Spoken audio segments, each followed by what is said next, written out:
I have been digging into one of the strangest through lines in modern technology, a small circle of PayPal alumni who quietly agreed, decades ago, that government itself was the problem, and that they were the ones who should replace it. I almost dropped this story because it sounded like fringe libertarian daydreaming. Then I watched one of them take over a federal agency, another take over a Texas beach town, and a third take over the platform that used to be the American town square. So I went back in. Where did this obsession with replacing democracy come from? How did it end up running through the White House? And what does it actually look like when it succeeds? Let us start at the very beginning, with a merger that almost nobody remembers between two companies that hated each other. In 1999, a payment startup called Confinity, founded by a young investor named Peter Thiel, merged with a rival called X.com, founded by a South African immigrant named Elon Musk. Insiders who lived through it later described the deal as building the plane while it was on fire. It was not a friendly partnership. It was two warring startups forced together, with Thiel and Musk fighting over leadership and product direction almost immediately. The combined company became PayPal.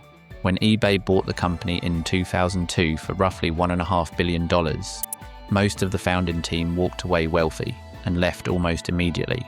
But they did not scatter. They stayed close, kept investing in each other's companies, and kept showing up on each other's boards. That network became known as the PayPal mafia. Its members went on to found or fund LinkedIn, YouTube, Palantir, Yelp, Tesla, and eventually SpaceX. Thiel became known as the Don of the group. Musk, by almost every account, became its most ambitious member. And 2 decades later, that same small circle of men would end up running large parts of the United States government. Thiel and the network around him had already built an entire worldview around exiting government rather than reforming it, funding floating cities at sea, funding charter cities in Honduras, funding think tanks whose entire purpose was to shrink the state until it could be replaced by something run more like a company. Musk arrived at a strikingly similar destination, but from a different direction. Where Thiel wanted new nations built at sea, Musk wanted a backup civilization on Mars, an off-planet insurance policy against the failure of the institutions of Earth. Where Thiel funded think tanks to hollow out government from the outside, Musk eventually decided he would rather go inside it and gut it directly. Different vehicles, same instinct, escape or dismantle the thing you did not build and do not control. And in 2022, Musk found his own version of a new country to build, not a physical one, a digital one.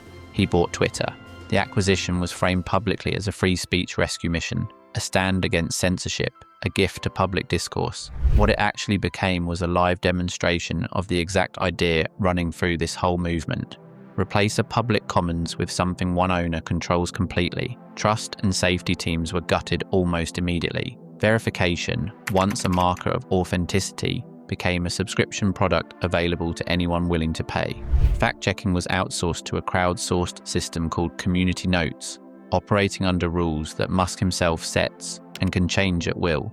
Advertisers fled in waves, worried about brand safety on a platform with far less moderation. The algorithm itself became a black box, adjustable by ownership, amplifying and suppressing at will. The platform that hundreds of millions of people once treated as a shared public square is now functionally the private city of one man. He writes the zoning laws. He decides who gets to speak and how loudly. While X was absorbing the public square online, Musk was quietly building a physical one in South Texas. SpaceX had spent years buying out residents of a small community called Boca Chica Village, near its Starship launch site. In 2018, Musk described the surrounding land bluntly, saying it was empty enough that nobody would be bothered if something blew up. Homeowners were offered 3 times market value for their properties, with the offer described internally as non-negotiable and just 2 weeks to accept. In December of 2024, SpaceX formally petitioned Cameron County to incorporate the area as its own city. An election was held the following May. The result was 212 votes in favor and 6 against, out of a resident pool made up almost entirely of SpaceX employees and people connected to the company. The winners of that election, a mayor and 2 commissioners, were all SpaceX staff, and every single one of them ran unopposed. Starbase, Texas was born, a city built specifically to answer to a company instead of the other way around. This is, almost too perfectly, the exact model that the network state movement had been theorizing about for over a decade, except this one actually got built, with a population, an elected government, and a zip code. Here is what makes Starbase more than just a curiosity. SpaceX and its sister system, Starlink, hold roughly $22 billion in cumulative federal contracts, according to the president of SpaceX herself, spanning NASA, the Department of Defense, the Space Force, and the National Reconnaissance Office. At the exact moment Musk was leading the effort to review and cut federal spending, his own company held close to $12 billion in active contracts with the very agencies that effort was reviewing. Ethics experts and members of Congress raised formal concerns. A conflict of interest complaint was filed over Starlink and the Federal Aviation Administration in the spring of 2025. The White House response was simply that Musk would judge his own conflicts of interest himself. That is not a coincidence of timing. It is the same pattern showing up twice, once in miniature with a Texas town, and once at the scale of the entire federal government, funded in large part by the government he was simultaneously reshaping. By 2025, Musk had gone from privatizing a platform to incorporating a town to taking a direct run at the federal government. He was the one who first pitched the idea of a Department of Government Efficiency, often shortened to the letters DOGE, to Donald Trump back in 2024. It was formally created by executive order in January of 2025. Musk initially promised the effort would save the country at least $2 trillion. He later quietly lowered that target to $1 trillion. DOGE staff were embedded across major federal agencies with access to sensitive payment systems, personnel records, and procurement data. One official who watched the effort closely summarized its real underlying goals in 3 parts: shrink government, seize control of its data, replace the human workforce with machines. The results did not match the promise. By his own 100-day mark in office, Musk admitted publicly that the effort had not been as effective as he had hoped. Independent analysis painted an even starker picture. Researchers at the Yale Budget Lab estimated that cutting 50,000 federal jobs, as DOGE aimed to do, could cost the government roughly $400 billion in lost revenue over the next decade, more than DOGE claimed to have saved in the first place. Government watchdogs flagged likely violations of federal privacy law. The chief data officer at the Social Security Administration resigned in protest over how agency data was being handled. Federal judges repeatedly questioned whether DOGE was even constitutional, given that Musk himself had never been confirmed by the Senate to run anything, and the human cost reached far beyond Washington. One widely cited independent estimate tracking the fallout from slashed foreign aid programs linked those cuts to hundreds of thousands of deaths abroad within about a year.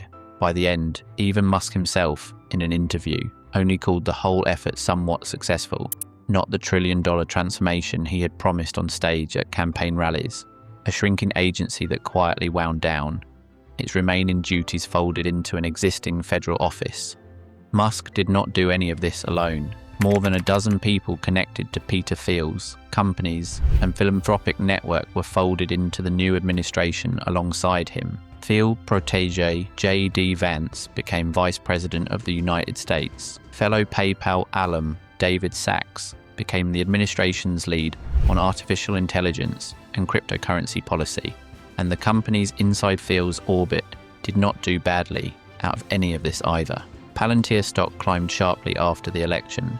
Anduril, a defense technology startup backed by Thiel's venture fund, landed an expanded government contract within months. The PayPal mafia had not just been influencing government policy from the outside anymore, they were staffing it from the inside, while their own companies collected the contracts flowing out the other end.